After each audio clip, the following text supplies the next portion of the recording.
Salut tout le monde, comment allez-vous? Moi ça va plutôt bien. Aujourd'hui on se retrouve pour une nouvelle vidéo, pour une théorie sur Shrek. Aujourd'hui on va parler des origines de l'âne. Je trouve ça hyper intéressant. Voilà, c'est une théorie sur Reddit, un utilisateur Reddit qui a donc placé une petite théorie sur l'âne, et je trouve ça hyper intéressant. Cette théorie donc c'est Jérémy 5 ou Jérémy V, voilà, un utilisateur donc du site Reddit qui est à l'origine donc de cette théorie. Bref, donc clairement c'est vrai quand même que l'âne, on sait pas trop d'où il vient. On sait pas trop comment ça se fait que c'est déjà un âne qui parle. Bon, tu vas me dire, le chapeauté il parle aussi, mais on connaît pas vraiment ses origines, etc. C'est quand même quelque chose d'assez fou à ce niveau-là.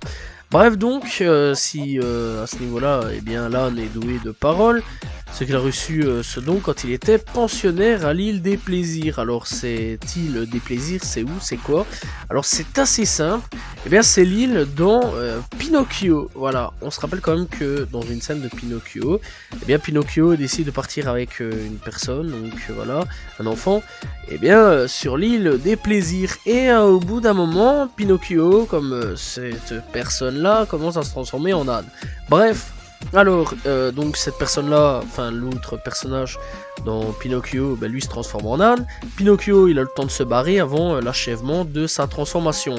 Et ben là, quelque part, eh bien, c'est que l'âne, en fait, a réussi aussi à se barrer avant sa finalisation de sa transformation. Et la finalisation, c'est la voix. Voilà, donc il lui restait juste la voix pour pouvoir parler encore.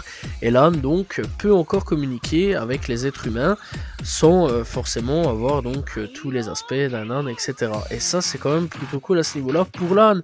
Et ben, en se transformant, eh bien, ils se font revendre comme esclaves, etc. Bref, l'âne, on rappelle donc qu'il a failli se faire vendre à un moment. Dans le tout premier Shrek, on rappelle quand même qu'en face il y avait Geppetto, Pinocchio, donc voilà, petit raccordement à ce niveau-là. Bref, et bah pourquoi pas, en fait, ça fait partie du même univers que Pinocchio. Je trouve ça assez fou. Déjà dans Shrek 3 en plus, on a déjà quelques petits indices à ce niveau-là, du fait que ça soit eh bien un être humain.